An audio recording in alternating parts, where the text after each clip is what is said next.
Well, it feels like it has been basically forever since I have sat behind this desk talking to the camera, ready to make a proper video for you guys. After all, I was on travel earlier this month with Cooler Master, touring their factories in China, and before that it had probably been a couple weeks, so we're probably talking maybe a month or so since I have actually done this.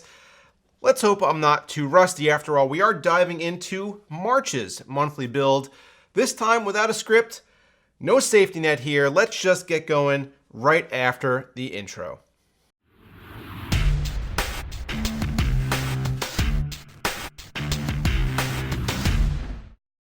PowerColor's Radeon Vega 56 Red Dragon is now available for $319.99 through March 11th, so if you've been hankering for a high-end 1080p or 1440p gaming experience, now is the time to jump on board. Featuring a 3-fan cooler design with extended fin stack to keep your temps down, the Vega 56 has proven to be an extremely fun card to tinker with and overclock. The 8 gigs of HBM2 ensure you won't run out of frame buffer on any of the 3 free games that come included if you get in on the action before the sale expires, so check out the link below to learn more. Now, the reason I wanted to do this video for you guys without a script, which is something that I normally have on my monthly build videos, is because this system is kind of without a script.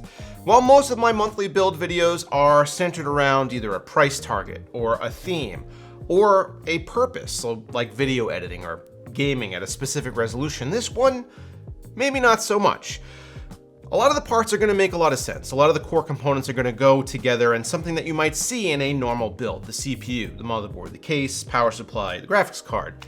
But there are going to be some components that we're going to be using in this build that are here because I don't get a chance to otherwise work with them, and I want to see how they function in a system and maybe show them off for you guys in case you're interested.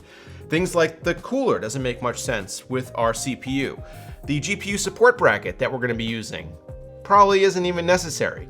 But I want to get them into this build and check them out. So let's talk briefly about that CPU. This is Intel's new i5-9400F.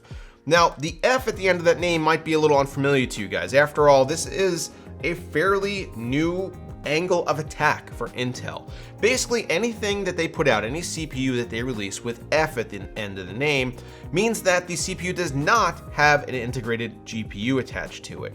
Now, iGPUs are pretty useful, not necessarily for gaming, but for troubleshooting and other things of that nature. And to be honest, for the longest time, Intel CPUs, at least their mainstream side, have come with an integrated GPU attached, and we've kind of become used to being able to diagnose a bad graphics card by just plugging into the video outs on the motherboard instead of just kind of pulling your hair out wondering if your new GPU has gone to shit. I couldn't find a regular i5-9400 for sale, although it's supposed to be going for about $180, $190.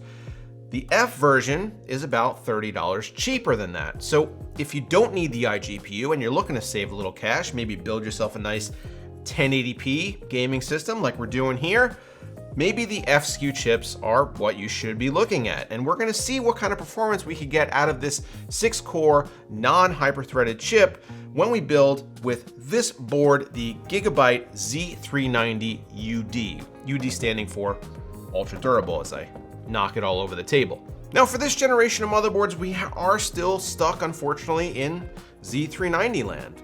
There's no B or H SKU chipsets that have been released to support Intel's 9th generation processors just yet. That doesn't mean that there aren't good, fairly inexpensive boards that you can pick up to support a chip like the 9400F, and this is certainly one of them.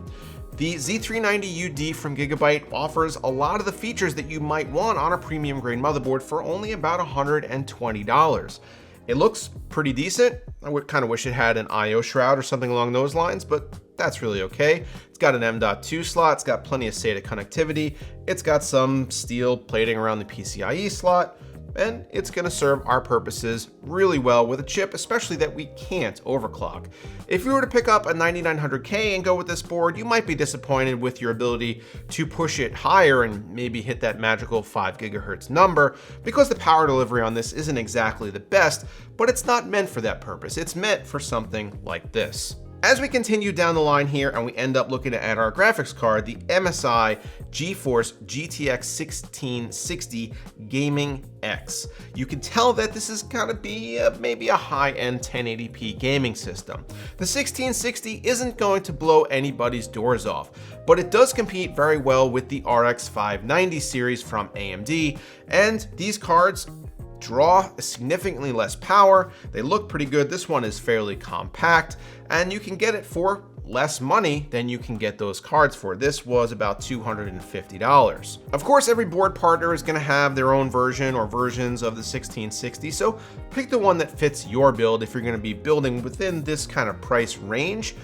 But the MSI version, the Gaming X, has a really good cooler and some aesthetic touches that I really like the silver backplate, the RGB lighting on the sides, and MSI graphics cards have always been pretty reliable for me. So we're going with the Gaming X for this build, and it's going to be held up by this. This is the, let me read this, the GH01A RGB. Now this is from Deepcool. Deepcool sent over, obviously, a couple of parts for this build, and I wasn't really sure what I was going to use this for because this is a GPU holder. I don't think that our GPU is necessarily going to be sagging at all, but that doesn't mean that we can't use this because this has some RGB accents on it. It adds an actual aesthetic touch to the system, and we're going to see if we can get it in there. There is an ARGB header on our motherboard, so should plug in just fine. We're also going to be replacing our rear exhaust case fan with one of their RF120M RGB fans, just for a little bit of extra flair. The cooler that we're going to be using here is the Captain 240 Pro, again from Deepcool. They introduced this at CES, and it's likely going to be overkill for our 9400F, but that doesn't mean that we can't use it. This is their version of the no leak AIO, meaning that there's a little bladder in the end of the radiator that's going to serve to release pressure if there's a buildup inside the unit, meaning that the AIO is going to be leak proof, what they call it anyway. I'm hesitant to call anything leak proof. I mean, things happen, but this is going to reduce the possibility that you're going to see any leaks coming from this that damage your equipment when it's installed in your case. So I think anything that prevents that kind of thing, or at least reduces the chances that it'll happen, is certainly a good thing. Not to mention that it has the typical Captain look to it and some RGB effects on the fans and on the block top, so that's going to add some aesthetic flair to our system as well. Now, speaking of aesthetic touches, Team Group sent over their Excalibur RGB Special Edition DIMMs. They have this tribal pattern on top of the LED light diffuser. The brushed aluminum heat spreaders on the side are really heavy and thick and feel really substantial and well built. And I can't wait to get these in a build. Now, the only problem here, problem is, I guess, relative, is that these are 3600 speed DIMMs. We'll likely be able to run them at 3600 speed, and I will try. But if you're going to be building a budget 1080p system, targeting 3600 speed memory is not really ideal. You're going to be spending a good amount more money than you would just for 3000 or 3200 speed, which I think I'd lean towards going in that direction. You're not going to notice a big performance difference between 3600 and 3200. This is not the Ryzen platform that we're talking about. So with Intel, once you get up to that 3000, 3200 tier, you're probably talking pretty ideal conditions for gaming. So I wouldn't necessarily say go out and buy these 3600 speed DIMMs for this kind of system, but I did want to build with them, take a look at what they can do, see how they look all lit up inside of a box. And yeah, they're pretty sexy even without any power going to them. So hopefully they look equally as good, if not better, inside. Now for storage, Intel's 660p SSD is not something that I've ever built with, and I actually had to go out to Micro Center and buy one of these. And the reason that I did that is because 1 terabyte of NVMe storage is now $110. That's an absurdly low price compared to what we were paying even a year ago, where 1 terabyte drives were $300-400. Granted, this is QLC NAND, which means that sustained long writes are gonna slow it down. It's gonna see some throttling. But just for gaming, just for loading an OS, anything that you might do on a normal basis, 1 terabyte of storage, of NVMe storage for $110 is a crazy deal. And if this is the era that we're entering into, where storage is going to be this cost all the time, this is a glorious time to be building a PC. So I definitely recommend going out and picking one of these up if you have the funds and you could swing it, because it's a great deal. It's gonna go awesome in a system like this, and it's not gonna break the bank. So we're still within our, budget-ish target.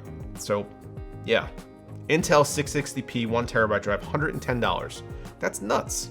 For power, we're gonna use something that we've used before on the channel. It's a Corsair's TX 550M. Nothing really too special about this. It's a fairly small, partially modular unit, 80 plus gold rated. 550 watts is gonna be more than enough for what we're powering here. So this should get the job done just fine. And what are we gonna be building in? The brand new Masterbox Q500L from Coolmaster. We saw this at CES. This is the BPS Customs Edition. They actually just were very generous enough to send over some of their BPS Customs dust filters. So we've got a couple of them on this case right now. Of course, if you buy one, it's not going to come with the dust filters that have my logo on them, which I don't even know that you would want. But this is the same form factor as the Q300L that we saw last year, except now it fits ATX cases as opposed to just micro ATX. I don't know how they did that. They reconfigured the interior somehow so that it fits bigger motherboards, which is great. It's a very compact, fairly inexpensive case with good airflow. There's basically holes for ventilation in the entire top and the entire front. And I mean, anytime you could put your logo on something, might as well use it. All right, so I don't know if this intro has gone on longer than normal because, like I said, no script, but let's put this thing together and see how it performs.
All right, guys, we're going to do this outro a little bit quicker. than normal because the intro was, as it turns out, pretty long. So we're going to touch on a couple things. One, the build process inside the Q500L was a little more complicated than I initially anticipated, but after all, this is the same exact form factor as the Q300L, which was meant for micro ATX motherboards. We've stepped up in size, basically every part of our system in the same space. So things are a little more confined. The power supply up front and the routing of the necessary extension cable all the way out to the back does complicate things just a little bit. We were maybe just a little cramped in here, but the build was fine. I didn't really have any issues. I didn't run into any problems per se. The GPU support bracket, completely not necessary, but does add a nice aesthetic touch. And if you have a larger, longer, heavier GPU, the Deepcool bracket definitely could come in handy. And plus it's got this cool addressable RGB effect on the side. Other than that, we were able to run our memory at 3600 megahertz. Obviously, our CPU was not going to be able to be overclocked. The GPU ran at plus 115 on the core and plus 900 on the memory throughout our testing. Thermals were beyond excellent. 50C on the CPU, 57C on the GPU. That was as hot as we got. You could definitely attribute that to the fact that this is not a power-hungry system. It's not drawing a whole lot of wattage. The CPU, obviously, no overclock there. And the case itself, pretty decent airflow. Basically the entire top and the entire front are just completely open.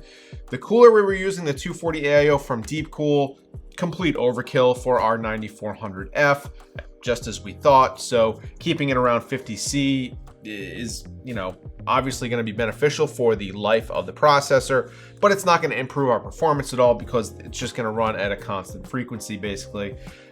That being said, I'd rather have it run cooler than not, so this seems to be a good solution.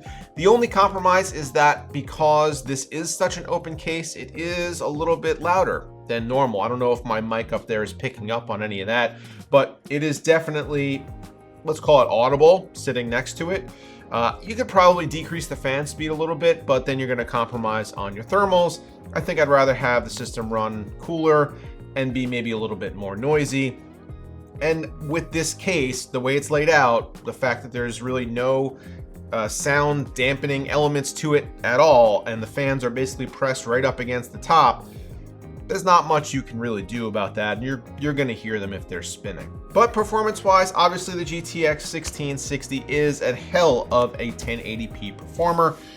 We had no problem running any of our games above 60 FPS except for Metro Exodus, and that benchmark is a little bit wonky when it comes to the performance of it versus the actual gameplay, so I wouldn't put too much stock in that. Plus, it's a very, very taxing benchmark to run. So the actual gameplay footage actually was well above 60.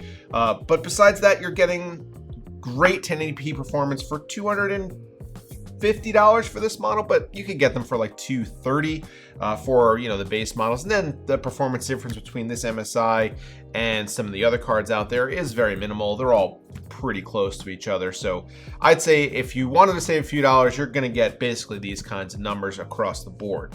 But that's it. Let's wrap this up before we go too long, guys. Thank you so much for watching. As always, check out the merch store for hoodies and t-shirts and mugs and anything else you guys might want to directly support the channel. Hope you guys enjoyed the video, and as always, I'll see you next time.